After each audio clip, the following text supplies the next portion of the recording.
नमस्कार, मैं अशोक कुमार पांडे और स्वागत है आपका टीसीएच पर। गाय को लेकर इस देश में तमाशा चलता रहता है। खास तौर पर जो अपने आप को हिंदूवादी संगठन कहते हैं वो लगातार गाय को लेकर तमाशा करते रहते हैं, गाय को लेकर राजनीति करते रहते हैं। आजादी के पहले से तकरीबन 100 साल से आप देखेंगे इस देश में गाय को लेकर तमाशा चल रहा है। जब पाकिस्तान जो आज है वो हिंदुस्तान का हिस्सा था, बंटवारा नहीं हुआ था, तब भी गाय को लेकर तमाशा चलता था और आजादी के बाद भी गाय को लेकर तमाशा चलता रहा है। भारतीय जनता पार्टी आज की, उसके पहले जनसंघ जिससे भारतीय जनता पार्टी बनी थी, और उसके भी पहले से आरएसएस और हिंदू महासभा ये लगातार गोरक्षा के आंदोलन चलाते रहे थे, जिसके पीछे और कुछ नहीं था, हिंदुओं को इकट्ठा करने का खेल था। अगर आजादी के पहले आप देखेंगे तो कभी जम्मू में, कभी कहीं लगातार गोरक्षा आंदोलन के नाम पर तमाशे हुए हैं, दंगे हुए हैं, जाने क्या क्या हुआ है। एक बड़े राइटर हुए हैं भीष्म साहनी, जब हम लोग छोटे थे तो उनका एक सीरियल आता था तमस तमस, उनका उपन्यास है, उसको आप पढ़ेंगे तो देखेंगे कि जिस समय बंटवारे का खेल चल रहा था उस समय कैसे मस्जिदों में सुअर और मंदिरों के सामने गाय का मांस फेंक कर दंगे कराए जाते थे, जानवरों के लिए इंसानों की जान ली जाती थी। ये सब खेल इस देश में बहुत पहले से चल रहा है, लेकिन इस बार ऐसा लगता है कि भारतीय जनता पार्टी अपने ही खेल में फंस गई है और बहुत बुरी तरह से फंस गई है। तमाम सारे तमाशे चल रहे हैं, लेकिन इन तमाशों के बीच बंगाल में जो हुआ उसने एक नई तरह की डिमांड शुरू कर दी और अब यह मांग की जा रही है कि गाय को राष्ट्रीय पशु घोषित कर दो, एनिमल घोषित कर दो, नेशनल एनिमल, कौमी जानवर घोषित कर दो और हर तरह से उसकी हत्या पर पाबंदी लगा दो। अब आप देखिए, अगर मान लीजिए गाय को लेकर आपके मन में वाकई इतनी इज्जत है, अगर गाय को आप भक्ति करते हैं, गाय की आप भक्ति करते हैं और आपको लगता है गाय माता के समान है, तो आपको तो तुरंत खुश हो जाना चाहिए। आरएसएस को, हिंदू महासभा को, गोरक्षा दल को, सबको इस मांग में शामिल हो जाना चाहिए कि गाय राष्ट्रीय पशु बन जाए, ताकि कोई उसकी हत्या ना कर सके, कोई उसकी खरीद फरोख्त ना कर सके। जैसे मोर हमारा राष्ट्रीय पक्षी है जिसकी रक्षा सरकार करती है, वैसे ही गाय की रक्षा भी सरकार करे, बड़ी बड़ी गौशालाएं बने, सरकार उसमें पैसा दे और आगे आप समझ रहे हैं कि गाय पूरी तरह से एक ऐसी जानवर बना दी जाए जिसकी ना खरीद फरोख्त हो सके और ना जिसको काटा पीटा जा सके। आगे बढ़ने से पहले यह अपील कि अगर चैनल को सब्सक्राइब ना किया हो तो सब्सक्राइब कर लीजिए, यह भी बहुत जरूरी है। हमसे जुड़े रहेंगे तभी आप तक खबरें लगातार पहुंच पाएंगी। ये डिमांड जो शुरू हुई, आपको याद होगा, अखिल भारतीय मुस्लिम पर्सनल लॉ बोर्ड के उपाध्यक्ष हैं अरशद मदनी साहब। उन्होंने बाकायदा एक मंच पे खड़े हुए, वो जहां हिंदू भी थे, सिख भी थे, सबको साथ लेकर उन्होंने ये डिमांड की कि गाय को नेशनल एनिमल यानी कि कौमी जानवर बना दिया जाए। हामिद अंसारी साहब आ गए, कटिहार से कांग्रेस के वरिष्ठ सांसद रहे हैं, पूर्व सांसद हैं तारिक अनवर साहब आ गए। जयपुर में इस तरह का, जयपुर मुस्लिम युवा मंच है वो सड़क पर आ गया। राजस्थान में डिमांड हुई, उत्तर प्रदेश के अमरोहा में ईद उल अजहा की ईद के बाद ये डिमांड हुई, अलीगढ़ में ये डिमांड हुई। हर जगह इस तरह की डिमांड हो रही है, बाकायदा लेटर बनाए जा रहे हैं और सरकार को सौंपे जा रहे हैं। और जब ये सारा कुछ तमाशा हो रहा है तो उत्तर प्रदेश के मुख्यमंत्री आदित्यनाथ, जो खुद को योगी आदित्यनाथ लिखते हैं, गोरखपुर की पीठ से जुड़े हुए हैं और उनके वीडियोस आते रहते हैं गाय को खिलाते हुए। गौशाला है उनकी जहां गायों को खिलाते सहलाते हुए उनके वीडियो आते रहते हैं। वो एक नया लॉजिक लेकर आ गए। हालांकि नया लॉजिक नहीं है ये, बिहार वाले जो शाहनवाज साहब हैं वो पहले ही इस बात को कह चुके हैं। उन्होंने कहा कि अरे गाय तो माता है और जो मां है उसको पशु कैसे घोषित किया जा सकता है, जो मां है उसको जानवर कैसे कहा जा सकता है, और अगर गाय को जानवर नहीं कहा जा सकता है तो इस तरह का कानून कैसे बन जाएगा। तो उत्तर प्रदेश के मुख्यमंत्री योगी आदित्यनाथ से मेरा सीधा सवाल यह है कि सरकार अगर गाय को मां मानती है, जानवर नहीं मानती है, तो उत्तर प्रदेश में जो गाय की रक्षा के लिए कानून बना हुआ है, गो हत्या विरोधी कानून बना हुआ है, उस कानून को जरा पलट के देख लीजिए, जिसकी आड़ लेकर वो कह रहे हैं उत्तर प्रदेश में बड़ा सख्त कानून है। उसको पलट के देख लीजिए, उसमें गाय को जानवर लिखा हुआ है या माता लिखा हुआ है। गाय को तो जानवर ही लिखा हुआ है। गाय अगर माता है तो उत्तर प्रदेश के मुख्यमंत्री योगी आदित्यनाथ को बंगाल के मुख्यमंत्री शुवेंदु अधिकारी से यह सवाल पूछना चाहिए कि क्या मां सिर्फ 14 साल तक होती है? क्या मां तभी तक मां होती है जब तक दूध पिलाती है, जब तक दूध देती है? दूध देना बंद कर देने के बाद मां मां नहीं रह जाती। फिर 14 साल से ज्यादा उम्र की गायों को काटने की परमिशन भारतीय जनता पार्टी के मुख्यमंत्री शुवेंदु अधिकारी ने कैसे दी? यह सवाल पूछना चाहिए आदित्यनाथ को अपनी ही पार्टी के मुख्यमंत्री से। असल में पूरा जो मामला है वो ये है कि गाय के नाम पे राजनीति करनी है, जैसे कश्मीर के नाम पे राजनीति करनी है। भारत और पाकिस्तान में कश्मीर पर कोई समझौता क्यों नहीं होता है? क्योंकि भारत और पाकिस्तान में जब भी यह लगता है कश्मीर पर समझौता हो सकता है, तो जो कट्टरपंथी ताकतें हैं दोनों तरफ की, वो तमाशा करना शुरू कर देती हैं। अगर मान लीजिए मसला है कश्मीर सॉल्व हो गया, तो फिर पाकिस्तान के जो पॉलिटिशियंस हैं वो किस बात पर राजनीति करेंगे, और जो हिंदुस्तान के पॉलिटिशियंस हैं वो किस बात पर राजनीति करेंगे? हिंदुस्तान की संसद में खड़े होकर कोई चिल्लाता है हम पीओके पर कब्जा कर लेंगे, तो पाकिस्तान से कोई कहता है कि कश्मीर तो हमारी शाहरग है, हम किसी भी हालत में कश्मीर को पाकिस्तान में मिला लेंगे। और इसी के बेस पर लोगों को लगातार बेवकूफ बनाया जाता है, भीड़ें इकट्ठा की जाती हैं, वोट की फसल काटी जाती है, और मसला है कश्मीर जहां का तहां रहता है। इधर के कश्मीरी भी परेशान रहते हैं, और जो पाकिस्तान के ऑक्यूपेशन एडमिनिस्ट्रेशन जो भी आप कहना चाहें उसमें कश्मीरी है वो भी परेशान रहते हैं। मसला है कश्मीर टंगा रहता है, यहां से वहां घूमता रहता है, और पॉलिटिशियंस की जो हुक्मरान हैं, जो राजनीति कर रहे हैं, उनकी रोटी मजेदार तरीके से सिकती रहती है, उनका धंधा चलता रहता है। सेम यही गाय के साथ है। उत्तर प्रदेश के अंदर ऐसे ऐसे कत्लगाह हैं, कत्लखाने हैं, जहां बीफ का सबसे ज्यादा एक्सपोर्ट होता है। नाम अल लगाकर रख दिया जाएगा जिससे नाम अरेबिक लगेगा, लेकिन मालिक जब आप तलाशने जाएंगे तो कोई हिंदू दिखाई देगा। और ये जो बड़े बड़े कत्लगाह खड़े किए गए हैं, यहां पर आराम से जानवर कटते हैं और जानवरों का मांस दुनिया भर में सप्लाई किया जाता है।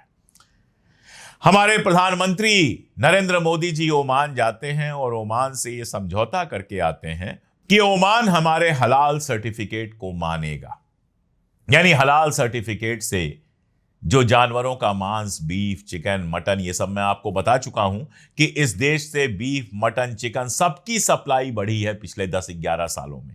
और ये भी बता चुका हूं कि 70% लोग इस देश के नॉनवेज खाते हैं। जी, सिर्फ मुसलमान नहीं खाते हैं, 70% लोग इस देश में, 70% से शायद ज्यादा लोग इस देश के अंदर खाते पीते हैं सारा नॉनवेज। और केरला से लेकर बाकी सारी जगहों पर जाएंगे तो बीफ भी बड़े आराम से खाया जाता है। केरला पर एक फिल्म आई थी जिसमें बीफ जबरदस्ती खिलाते हुए दिखाया गया था, तो केरला के लोगों ने वीडियो बना बना के दिखाया कि केरला में बीफ किस तरह से खाया जाता है।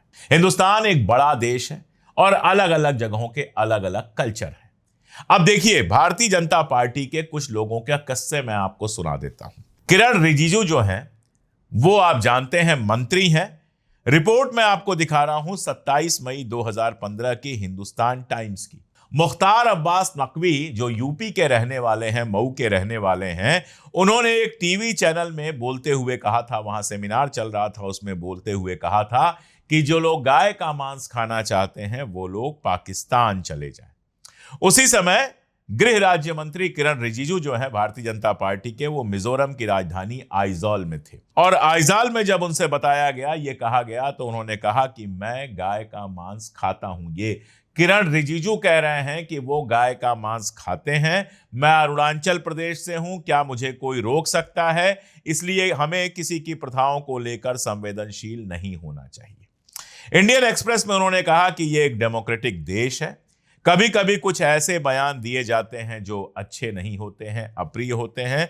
अगर कोई मीजो ईसाई कहता है कि यह ईसा मसीह की जमीन है, तो पंजाब या हरियाणा में किसी को क्या प्रॉब्लम होनी चाहिए? हमें हर जगह और हर क्षेत्र की भावनाओं का सम्मान करना चाहिए। तो भारतीय जनता पार्टी के एक नेता, और छोटे मोटे नेता नहीं, केंद्रीय गृह राज्य मंत्री जिनके जिम्मे होम डिपार्टमेंट है, इंटरनल अफेयर्स का जिनके पास इंटरनल सिक्योरिटी का जिम्मा है, वो गाय का मांस खाते हैं।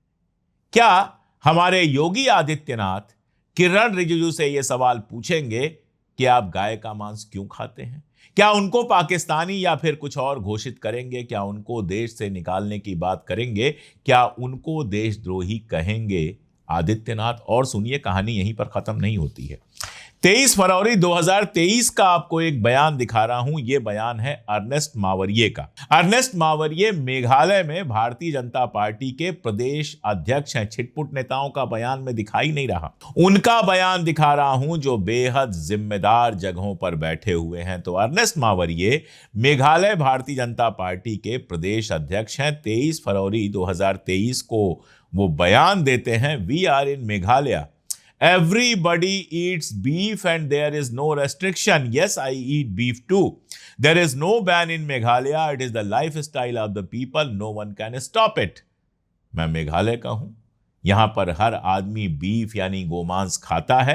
हां, मैं भी गोमांस खाता हूं। मेघालय में कोई बैन नहीं है, ये लोगों की लाइफ स्टाइल में शामिल है और कोई इसको रोक नहीं सकता। ये कह रहे हैं भारतीय जनता पार्टी मेघालय के अध्यक्ष अर्नेस्ट मावरिये।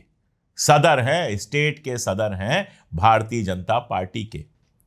क्या आदित्यनाथ अर्नेस्ट मावरिये से यह सवाल पूछेंगे कि भारतीय जनता पार्टी में रहते हुए, भारत में रहते हुए आप गाय का मांस, बीफ कैसे खा सकते हैं? क्या यह सवाल वो नरेंद्र मोदी से पूछेंगे कि मेघालय में या अरुणाचल प्रदेश में बीफ पर बैन क्यों नहीं है, गाय के मांस पर बैन क्यों नहीं है, जबकि भारतीय जनता पार्टी की सरकारें हैं? क्या गोवा के मुख्यमंत्री से वो सवाल पूछेंगे कि गोवा में बीफ क्यों मिलता है? क्यों गोवा की भारतीय जनता पार्टी चुनाव के समय कहती है कि बीफ पर किसी तरह का कोई कंट्रोल नहीं किया जाएगा? और ये तो सवाल हो गया गोमांस का। अगर बाकियों को छोड़ दें, वैसे गोमांस पर एक और बात याद आ गई, हिमंता बिस्वा शर्मा की याद आ गई। चुनाव प्रचार के दौरान हिमंता बिस्वा शर्मा ने कहा था कि सार्वजनिक स्थान, पब्लिक प्लेस पर मत खाइए, घर के अंदर बीफ खाइए, मुझे कोई दिक्कत नहीं है। तो क्या हिमंता बिस्वा शर्मा से आदित्यनाथ कहेंगे कि तुम्हारे असम में बीफ कैसे खाया जा रहा है? क्या हिमंता बिस्वा शर्मा को देशद्रोही कहेंगे योगी आदित्यनाथ? या ये सब विपक्ष के लिए और बाकी सब, और खास तौर पर मुसलमानों के लिए रिजर्व है, बाकी जो लोग खाएं उनके लिए कहीं कोई दिक्कत नहीं है? और जहां तक मीट मछली का सवाल है, आप उत्तर प्रदेश में चले जाइए, नवरात्र जब खत्म होती है, मां दुर्गा की आराधना का पर्व होता है नवरात्र, 9 दिनों तक लोग व्रत रखते हैं। सारे लोग व्रत नहीं रखते हैं, लेकिन जो व्रत नहीं भी रखते हैं वो नॉनवेज नहीं खाते हैं, बाकी सब नहीं करते हैं। ये सारा कुछ नवरात्र में होता है। नवरात्र जिस दिन खत्म होता है उस दिन किसी मटन की दुकान पर चले जाइए और शाम को 4 बजे मत जाइए, सुबह 3 बजे 4 बजे मटन की दुकान पर कैमरा लेकर चले जाइए और आप देखिए कि कितनी लंबी लंबी लाइनें लगती हैं। 9 दिन तक जो लोग मीट मछली नहीं खा पाते हैं वो मीट मछली खाने के लिए किस तरह से लाइन में लगते हैं जरा देखिए। और जाहिर है कि इनमें 100% आपको हिंदू दिखाई देंगे। तो परंपरा तो उत्तर प्रदेश में भी नॉनवेज खाने की है। आप गूगल पर सिंह चिकन कॉर्नर लिख लीजिए, जहां भी आप रहते हैं आपको 2500 सिंह चिकन कॉर्नर मिल जाएंगे, और भी बहुत सारे चिकन कॉर्नर मिल जाएंगे। लेकिन छोड़िए, अभी इसकी बात मैं छोड़ देता हूं। बंगाल में चुनाव होता है, भारतीय जनता पार्टी के नेता अनुराग ठाकुर, मनोज तिवारी और जाने कौन कौन पहुंच जाते हैं वहां। मछली खाते हुए दिखते हैं, मटन खाते हुए दिखते हैं, सब खाते हुए दिखाई देते हैं, क्योंकि बंगाल में नॉनवेज का कल्चर है। और ममता बनर्जी कह रही थी भारतीय जनता पार्टी आ जाएगी तो मछली आपको मिलना बंद हो जाएगा। तो भारतीय जनता पार्टी के नेता हाथ में मछली लेकर चुनाव प्रचार कर रहे थे और मछली मटन खाते हुए फोटो खिंचा रहे थे। तब क्या योगी आदित्यनाथ ने इन लोगों से सवाल किया कि कैसे हिंदू हो जो नॉनवेज खाते हो? नहीं किया। ये सारे सवाल सिर्फ मुसलमानों के लिए हैं। और आज मुसलमान ही सामने आकर कह रहा है कि भैया हमें गाय के मीट में कोई इंटरेस्ट नहीं है। और मैं आपको बताऊं, औसत मुसलमान भारत का गाय का मीट नहीं खाता है, ना मिलता है ना खाता है। मैं यूपी का रहने वाला हूं, यूपी का जानता हूं। कश्मीर में बाकायदा कल्चर रहा है कश्मीरी पंडितों की वजह से कि गायें नहीं काटी जाती रही हैं। बाकी भी देश के बहुत सारे इलाकों में मैं रहा हूं, घूमा हूं। मेरे हिंदू, मुसलमान, सिख, ईसाई हर तरह के दोस्त हैं और मैं जानता हूं कि आमतौर पे मुसलमान भी गाय वाय का मीट नहीं खाता है। जहां कल्चर है वहां की बात छोड़ दीजिए, जहां कल्चर नहीं है वहां नहीं खाता है। और आज मुसलमान ही सामने आकर कह रहा है कि भैया हमें ये लिंचिंग विंचिंग में फंसाना बंद करो, गाय को राष्ट्रीय पशु घोषित कर दो, ताकि इसके कत्ल पर पूरे मुल्क में रोक लग जाए। और जब यह डिमांड कर रहा है तो केंद्रीय कानून मंत्री जो अर्जुन राम मेघवाल हैं, वो पीटीआई से बात करते हुए कहते हैं कि तमाम सारे लोग ऐसे मुद्दों पर काम करते हैं, सांसदों से संपर्क करते हैं, आवेदन देते हैं, इस तरह के उपाय किए जाने की अपील करते हैं, लेकिन फिलहाल ऐसा कोई मामला कैबिनेट के विचाराधीन नहीं है। यानी कैबिनेट के सामने विचार करने के लिए कोई ऐसा प्रस्ताव नहीं है कि गाय को राष्ट्रीय पशु घोषित कर दिया जाए। शंकराचार्य महोदय, जिनसे योगी आदित्यनाथ की खटर पटर चलती रहती है, उन्होंने भी एक पूरी डिमांड उठा दी है कि भाई गाय को राष्ट्रीय पशु घोषित करने में क्या दिक्कत है। उन्होंने भी सवाल पूछा है कि 14 साल से ज्यादा उम्र की गाय काटने की इजाजत भारतीय जनता पार्टी के राज्य में कैसे दी जा रही है, लेकिन कोई जवाब नहीं। आप मुसलमानों को कह रहे हैं कि इनकी पशु बुद्धि है, इसीलिए ये गाय को राष्ट्रीय पशु बनाने की वकालत कर रहे हैं। आदित्यनाथ जी, अजय बिष्ट जी, हम आपको याद दिलाना चाहेंगे कि 2009-2010 का समय याद करिए। विश्व मंगल गौ ग्राम यात्रा निकली थी। आपने गोरखपुर में उसका स्वागत किया था, हमें पता है, क्योंकि जब वो यात्रा काशी आई थी तो हमने उसका विरोध किया था। 2 कारणों से विरोध किया था। एक कारण तो यह था कि एक फर्जी व्यक्ति को शंकराचार्य बना करके आप लोग घुमा रहे थे। हमने कहा काशी में यह फर्जी व्यक्ति शंकराचार्य के रूप में घुसना नहीं चाहिए, खबरदार, गाय का नाम लेकर के फर्जी आदमी को काशी में शंकराचार्य बना के आप लोग नहीं लाइए। इसके लिए विरोध किया था। और दूसरा, हमने उस यात्रा का इसलिए भी विरोध किया था कि आप लोग गाय को राष्ट्रीय पशु बनाने की वकालत कर रहे थे। आप और आपका वो संस्थान, जिस संस्थान से इस समय आप प्राण पा रहे हो, गौ को माता के रूप में उद्घोषित करेगा, तब जाकर के राज्य उसके लिए संरक्षण के, संवर्धन के नियम बना सकेगा, तब जाकर के उसके लिए उसी अनुरूप का फंड निकाल सकेगा, तब जाकर के उसके बारे में सब कानून बना सकेगा। यह सब तब हो सकता है जब पहले उसकी उद्घोषणा की जाए। इसलिए गौ माता के संरक्षण के लिए, संवर्धन के लिए और उनकी प्रतिष्ठा को विद्यमान रखने के लिए जरूरी है कि राज्य पशु सूची से गौ माता को हटाए और राज्य माता के रूप में उनको उद्घोषित करे। जवाब इसलिए नहीं है कि अगर रोक लगा देंगे तो भारतीय जनता पार्टी की अपनी पॉलिटिक्स पंचर हो जाएगी, गोवा में पंचर हो जाएगी, नॉर्थ ईस्ट में पंचर हो जाएगी, केरला में हमेशा हमेशा के लिए पंचर हो जाएगी और भी बहुत सारी जगहों पर पंचर हो जाएगी। और भारतीय जनता पार्टी से जुड़े तमाम बिजनेसमैन, जिन्होंने बीफ एक्सपोर्टर, जिन्होंने बड़े बड़े चंदे भारतीय जनता पार्टी को दिए हैं पहले, उनसे चंदा मिलना बंद हो जाएगा, बीफ एक्सपोर्ट बंद हो जाएगा, धंधा बंद हो जाएगा। तो नाटक किया जा रहा है कि गाय जो है वो पशु नहीं है, माता है। वैसे जब ये सब बात चल रही है तो मुझे सावरकर की याद आ रही है, जो उन्होंने कहा था, अपनी किताब में बाकायदा लेख लिखा उन्होंने, जिसमें उन्होंने गधे को गाय से ज्यादा बेहतर जानवर, ज्यादा उपयोगी जानवर बताया। जानवर ही बताया, माता तो बताया ही नहीं था।